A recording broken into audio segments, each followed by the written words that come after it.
Welcome to Cockpit Talks, the Becca podcast full of insights, updates, and conversations that matter to Belgian airline pilots.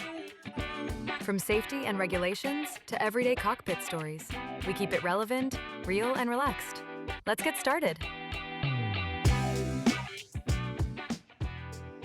Welcome to Cockpit Talks, the podcast for Belgian airline pilots by BECA, the Belgian Cockpit Association.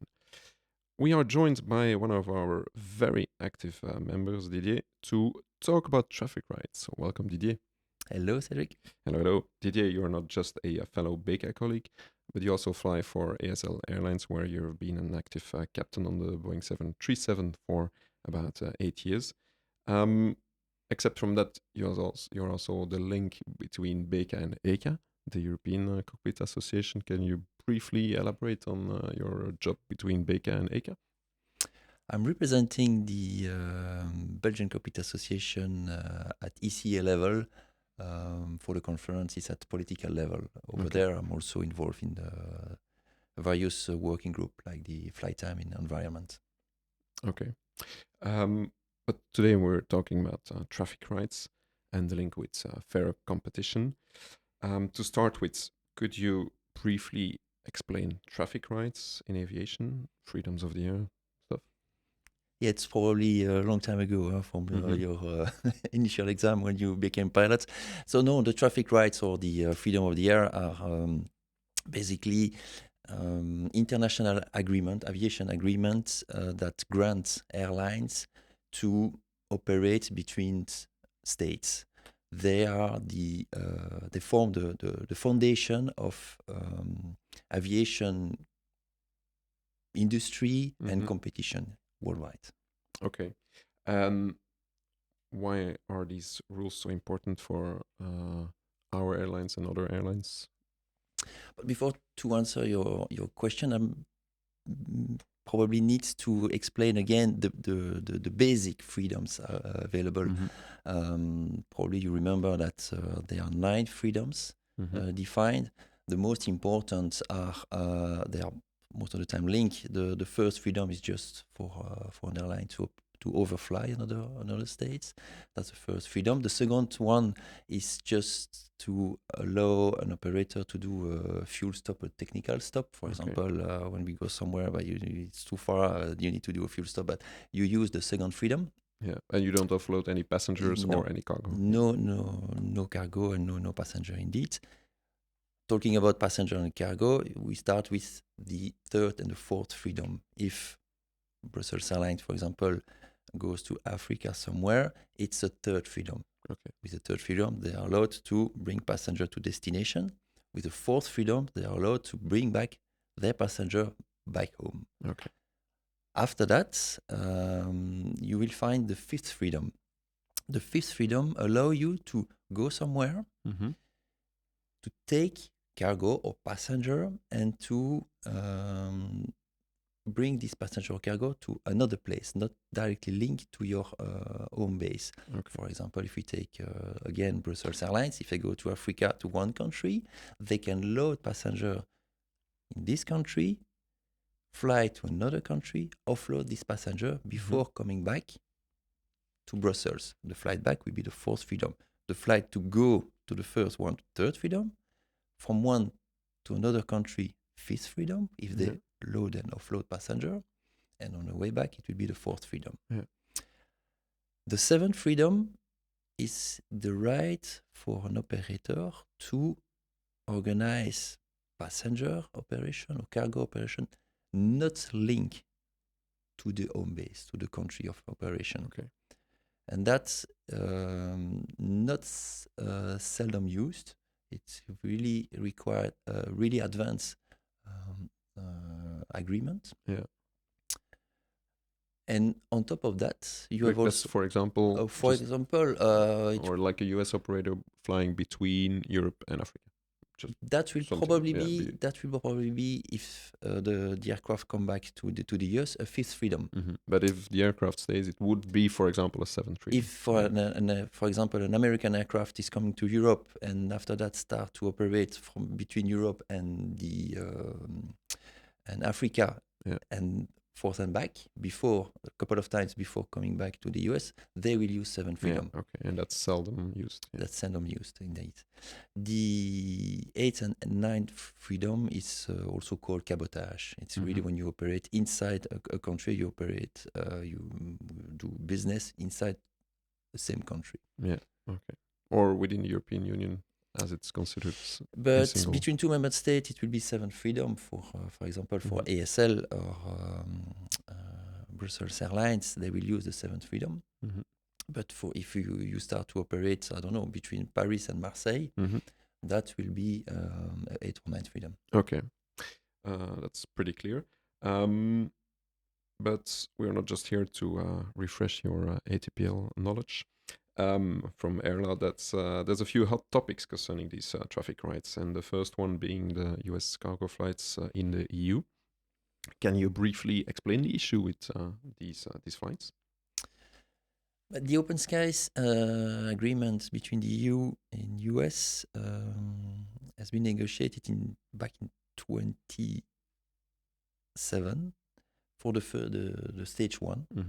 They've been a stage 2 in 2010, which is now fully implemented. Okay. The main issue we face with the EU-US agreement was linked to US cargo operation in Europe, with FedEx and UPS operating intra-EU flights that for us is illegal. Yeah. The problem became acute. Sorry, which flights were they operating exactly? For example? But they are doing exactly what we do. They are really flying between EU member states and carrying cargo between these member states. Okay, with pilots based here in Europe then? And for them, yes, definitely FedEx had pilots based in Europe. UPS it was a little bit different. They stay a little bit less longer. It was for a couple of months operation inside Europe before going back to the US. So it's a bit different. But that's social issue. It's not linked to the traffic rights. So the problem became quite acute when UPS, so a long time ago, it was in 2008, something like that. I don't remember exactly. No, 2012, sorry. Wanted to buy the TNT Express Group. They wanted to get rid of the airline TNT Airways. And we started at that time to dig into the EU-US agreement to understand if what UPS and FedEx at that time was doing in Europe was legal. And we discovered in an annex of the stage 1 that for us it was not legal because the annex was quite clear. The annex states that US cargo operators are not allowed to organize a whole cargo services not linked to US except between 8 member states. In these 8 member states were the Poland, Germany, France, Luxembourg, Malta, Slovakia, Czechia, and I don't remember the last one whatsoever. So, sorry, why do they have exceptions? It's probably grandfather rights coming from the Second World War. Okay. Yes. So from many years ago. Yeah, a couple of years ago. Yes, indeed. So we started amongst the TNT pilot at that time to track packages sent between our hotel. And for example, we sent a little package from Helsinki, Finland, not in the list of the 8 countries, to Madrid, Spain, not in the list of the 8 countries. And we were able to prove using data from the tracking on the UPS and FedEx website and with a correlation using data from Flight Radar to prove that the package was loaded in a November aircraft flying to Cologne or Paris, the main base of FedEx and UPS in Europe. Then, a couple of hours later, was loaded in another November aircraft from Paris or Cologne directly to Madrid. And for us, it was breach of the EU-US agreement. We did it for a couple of examples, and we bring the whole case in front of the Commission. Yeah. Okay.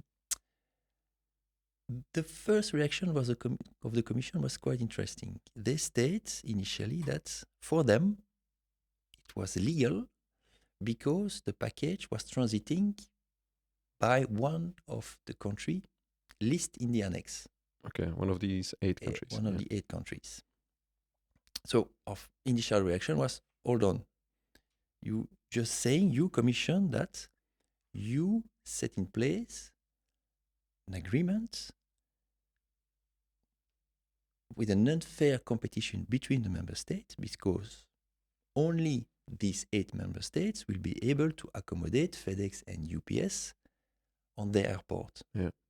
Which creates jobs and economic A activity. lot of activity, of course. And it was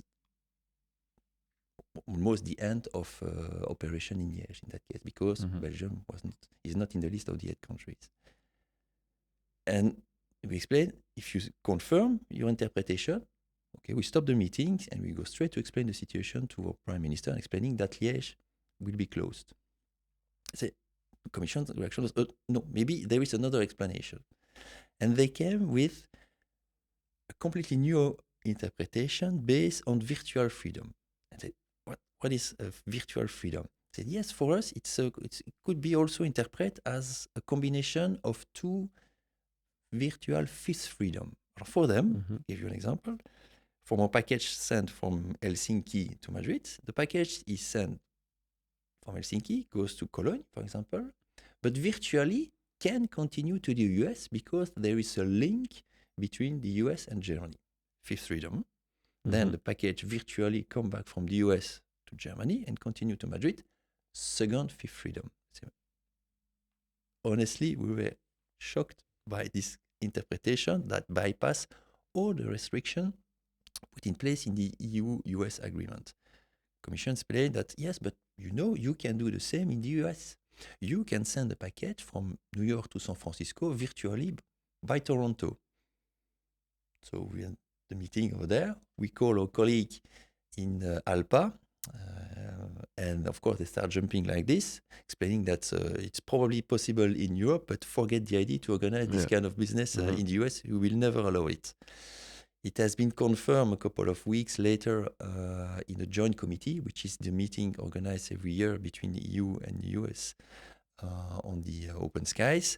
And unfortunately, at that time, the Commission confirmed that yes, it's probably allowed in Europe, but no, we cannot do it in the US. And it stayed like this during a couple of years. We tried to convince the Commission, with the help of various member states, to open the case and to clarify the situation. The Commission refused to answer any of our letters. Okay. And it stayed like this during at least 5 or 6 years until FedEx came to buy the TNT Express Group. So we start again the same tracking, and we end up in the same situation in a meeting with the Commission. But later on, we managed to build trust with the Commission, and up to a point, it was 2-3 years later, to a working meetings. For the very first time, they asked us, pilot, to track all the flights of FedEx and UPS in Europe to see if some of these flights can be considered as not legal. Yeah. We say, okay, we'll do it, but keep in mind that normally it's the Commission. Should do the work. Should do the work. But so it means, to recap, it means actually that the intent of the US-EU Open Skies Agreement was to allow liberalization, more economic development, but there was a suspicion that US cargo operators were actually using it beyond the original intent of the agreement. Yeah, definitely. Yeah. They were not supposed to organize a whole cargo operation not linked to the US, and the tracking proved that that's exactly what they are doing. So we proved to the Commission with data that many of their flights should be considered as illegal. And the Commission, with this data, challenged the member states during a couple of months. And they came back to us explaining that they have big problems. They discover that the way they negotiated the Open Skies Agreement on behalf of the member states has been done wrongly. In the head of the negotiator, the intention was to put a cap on the traffic rights. That's the maximum the two parties can do. But they forgot to forbid the other parties, member states and the US, to negotiate on top of this agreement. So the member states, in other words, kept the sovereignty to negotiate traffic rights directly with the US. So instead of having a cap on the traffic rights, the member states see it as a bottom line for competition to attract FedEx and UPS on the airport. And that's where we are. If we now want to challenge FedEx and UPS operation in Europe, it's not at Commission level that we have to do it. It's directly with the member states. State level, yeah, okay. So it's a kind of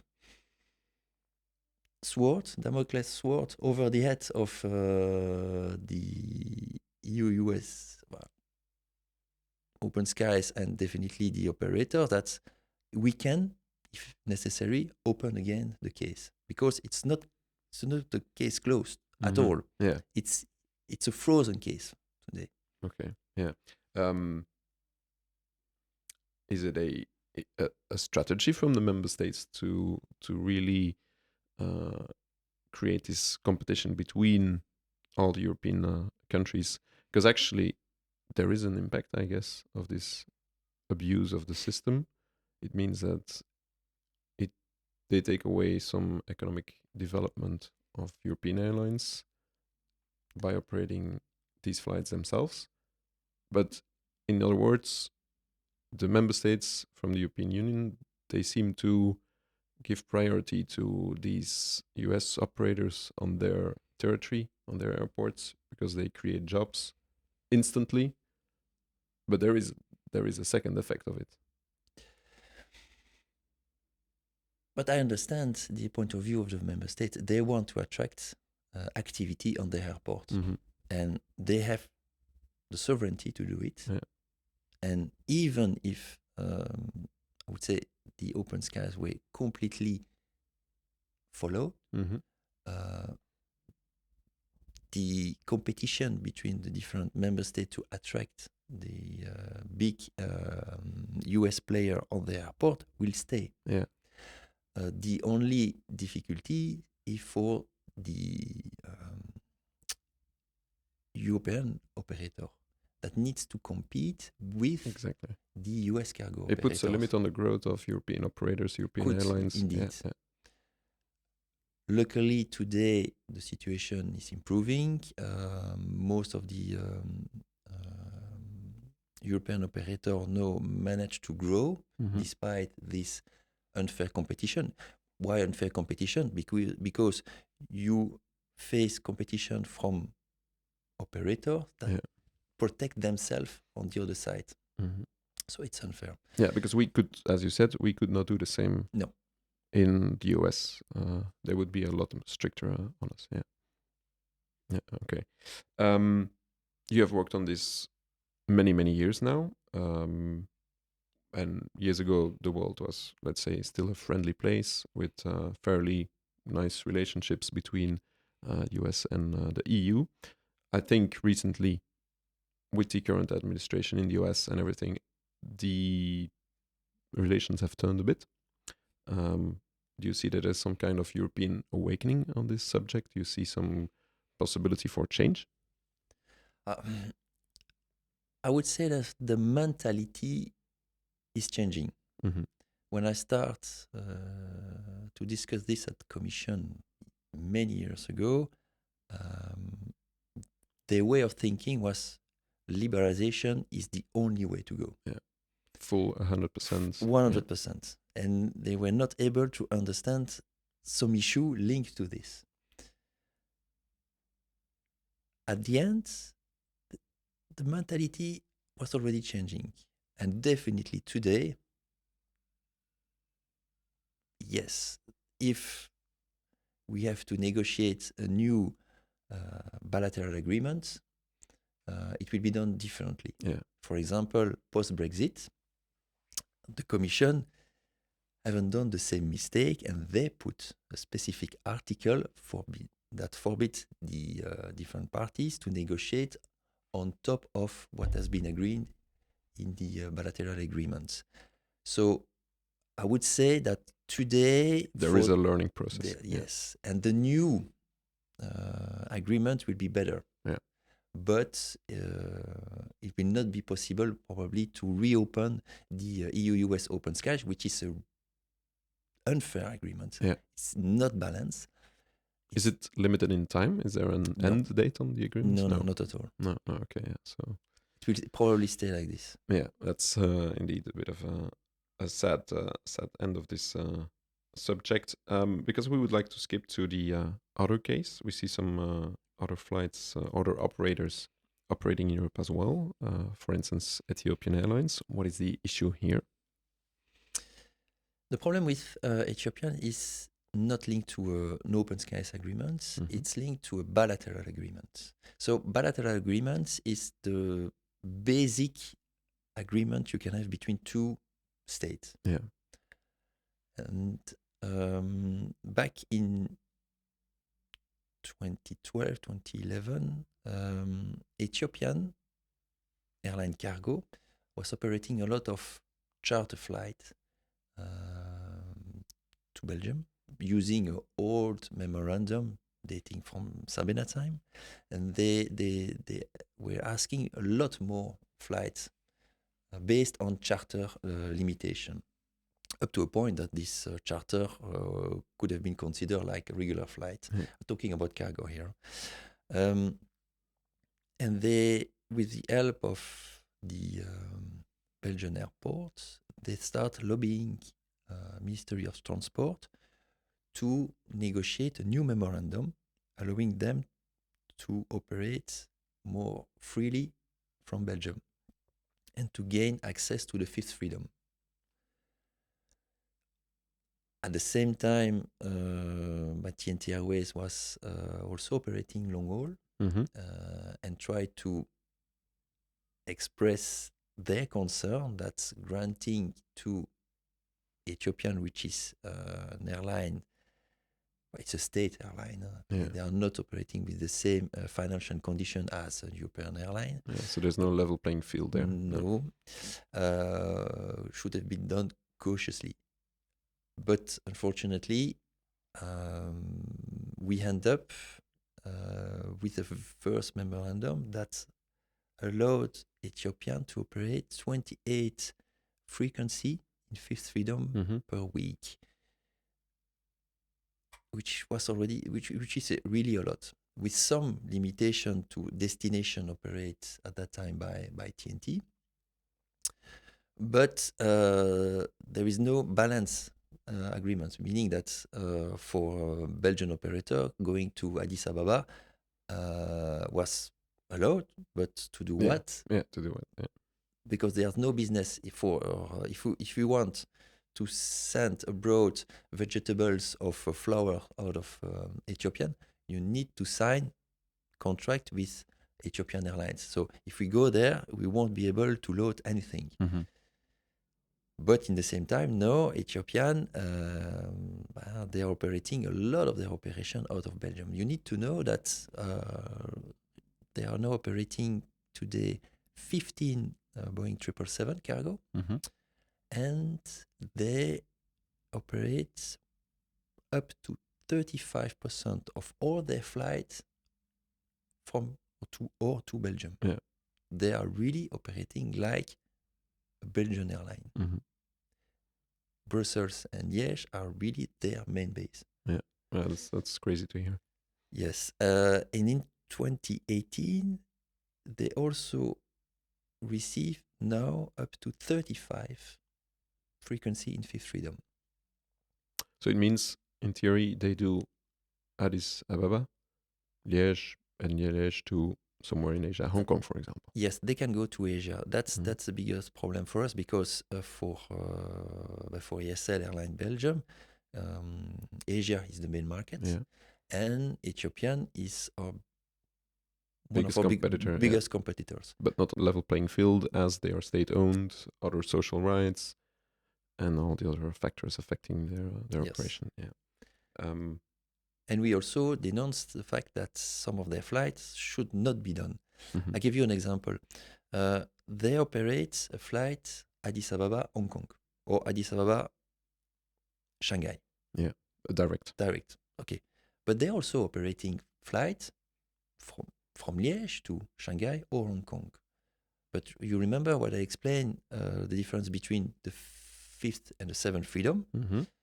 For us, So just to recap, the fifth was you operate from your country to country A, and from country A to country B. exactly. So Yeah. from Addis Ababa, they load cargo, they go to Liège Mhm. or Brussels. They, according to the fifth freedom, they can offload, of course, Yeah. cargo in Liège, but they can also load cargo in Liège to Asia. Yeah. And is That's- there any that's- limitation? That's the issue. Mhm. Normally, when a state negotiates a fifth freedom, they put a limitation. Yeah. We have some limitation to some of these destinations in frequency, but not in the load. Yeah. So they could say, for example, only 50% of your load. So you That's, could say, for example, a you fifth need freedom. to keep 50% of your original load from Addis Ababa all the way to Hong Kong, Exactly. and it stays on board in Liège. Exactly. Yeah. For example, that's some agreement you can have. For example, Belgium with Hong Kong, the fifth freedom. If we Mhm. go via Dubai, years ago, I don't know if it's still applicable, but some years ago, we were limited to 50% of the capacity of the Yeah. aircraft. Okay. But for Ethiopian, there is absolutely no definition. Okay.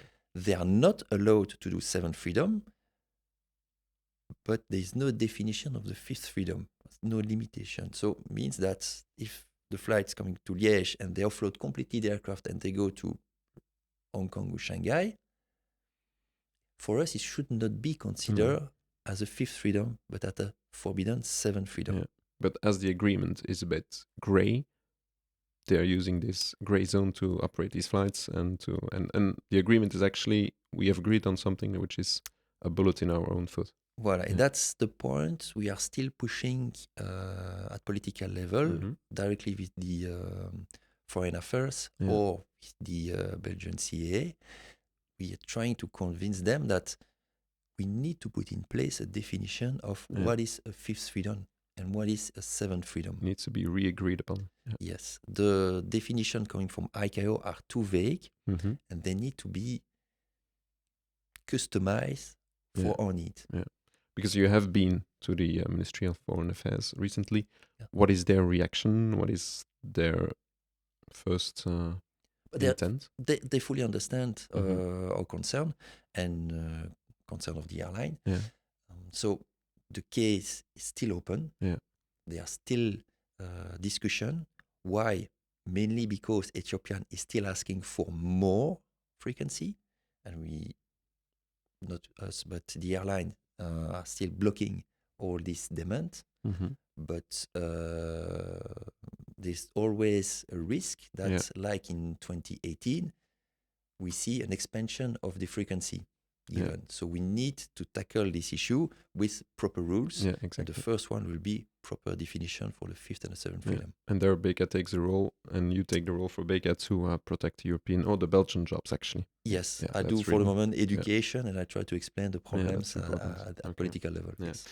You also mentioned to me earlier that according to the fifth freedom, an aircraft should do Addis Ababa, Liège, Hong Kong, and then Hong Kong, Liège, Come back. Addis Ababa, come Exactly. back to its home base, and then restart the whole sequence. But you've seen some other patterns. What are you looking at exactly? But we are tracking the flight of Ethiopian for many years now, Mhm. and that's the point we also discuss at political level and also with the Belgian CAA. We have seen many times one aircraft coming from Addis Ababa to Liège and then going to China, come back to Belgium, go back to China, come back to Belgium a couple of times before going back to Addis Ababa. Mhm.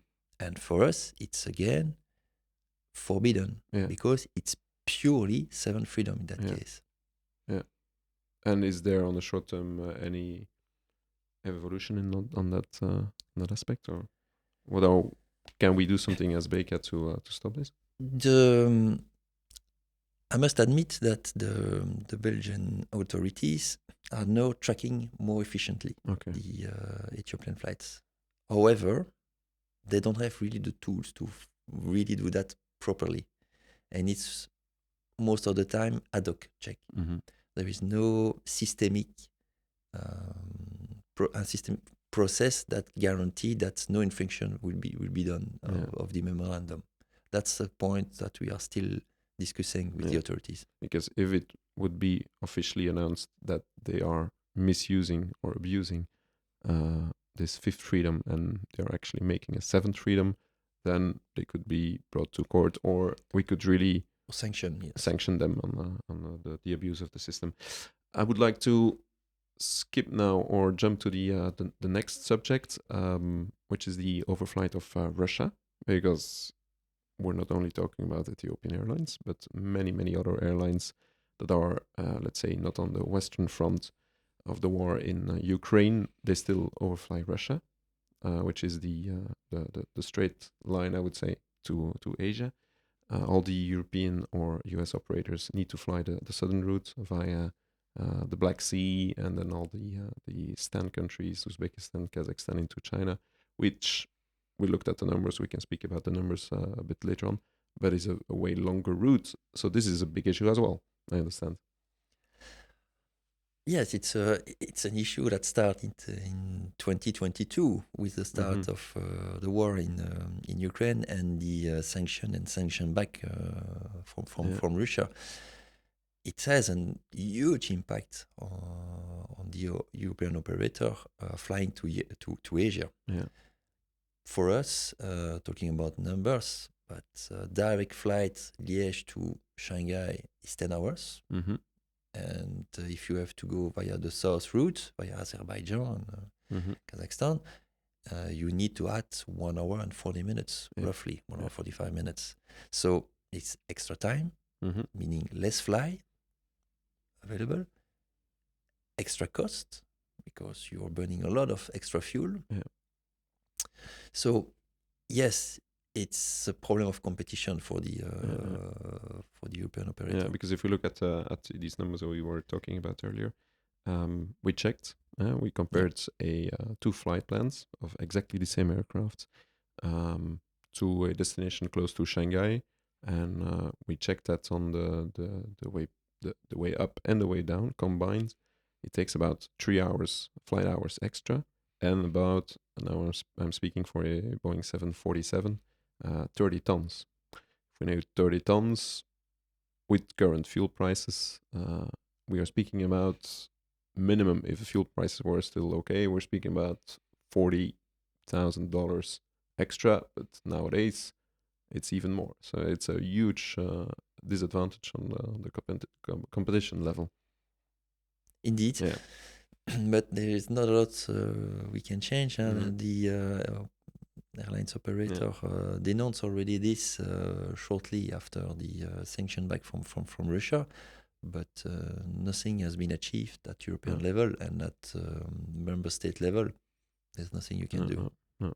And on top of that, every passenger or everyone in Europe electing to use a Chinese or an Ethiopian airline to send a parcel or to go as a passenger towards Asia overflies Russia. I mean, they still overfly they still use the shortest route. There is as well traffic rights, or every flight that overflies a country needs to pay for these overflight rights. Do you have an idea how much it costs to overfly Russia? if I remember well, it was years ago, or I should say something like 15 years ago. The Trans-Siberian route was around 50,000 euro. Which is then money that Russia can use to fund the war in Ukraine again, possibly. The conflict seems never ending as well. That's a bit annoying. So the distortion of competition is really going to last for a long time. Do you see any possibilities for a level playing field, except from ending the war? No, no, honestly, no. You need to wait to this war to end and see what can be negotiated after. But no, and definitely at member state level, there's nothing you can do. Because how do politicians or how does the administration react currently to these issues? But when I raised the issue at the Foreign Affairs, but they were quite honest. They need to understand there's nothing we can do at our level. Yeah. And I fully understand. Yeah, but they are aware of the issue, which is already a first thing. Now, looking at the bigger picture, we have spoken about 3 different subjects or 3 different problems. When you combine these US cargo operations in Europe or non-EU carriers such as Ethiopian operating in Europe, and then the imbalance due to the overflight of Russia, is Europe effectively putting its own airlines at the disadvantage? But Europe was a front runner of liberalization. We were convinced that open skies was the future everywhere. And that's why we negotiate, for example, the EU-US open skies in a quite naive way. Okay. I mean, the Commission, because the Commission was negotiating on behalf of the member states. So we put ourselves in some area in more difficult situation. Competition between the member states also play a role. For example, that's another case, Qatar Airways Open Skies Agreement. Belgium and Luxembourg negotiate a lot of traffic rights with Qatar directly, bilateral, up to a point that Commission was alert by 2 member states distorting the competition with the other member states. And they decided a couple of years ago to say, okay, but in that case, we will have to negotiate something on behalf of the member state. And that's what they did. It's not yet applicable, but I'm not sure. But definitely, they are putting a cap on what the member state can do regarding traffic rights. So mentality are changing. The new rules are now better understood by the different stakeholders. I would not be surprised that if in the future new open skies, new agreements, even negotiated by the member state, by the Commission on behalf of the member state, will be more cautious. I hope so. That's a positive evolution. The awareness is not there. Yeah, that's good. Yeah, because for example, I think we hear in the news Europe or the EU speaking about strategic autonomy, something that we think about now, since we see that we are dependent on foreign crude oil, for example, or other assets. What is the risk if Europe would lose air cargo capability, for example? You need aviation. You need cargo operation. You need. I mean, it's not also for passenger operation. It's a must for EU, and that's something well understood by the Commission. They really want to develop aviation, sustainable aviation, because the Green Deal is very ambitious when we talk about aviation. That's another subject for another podcast. But definitely aviation will play a key role in the transport in Europe and between Europe and the rest of the world in the future. Yeah, okay. That's anyway a brighter outlook on the future of aviation in Europe. Let's end the podcast on that bright note. Didier, thanks a lot to update us on traffic rights and everything involved in Europe with traffic rights. Super interesting, and keep up the good work for BECA and ECA. Stay tuned for the next episode of Cockpit Talks. Bye-bye. Goodbye.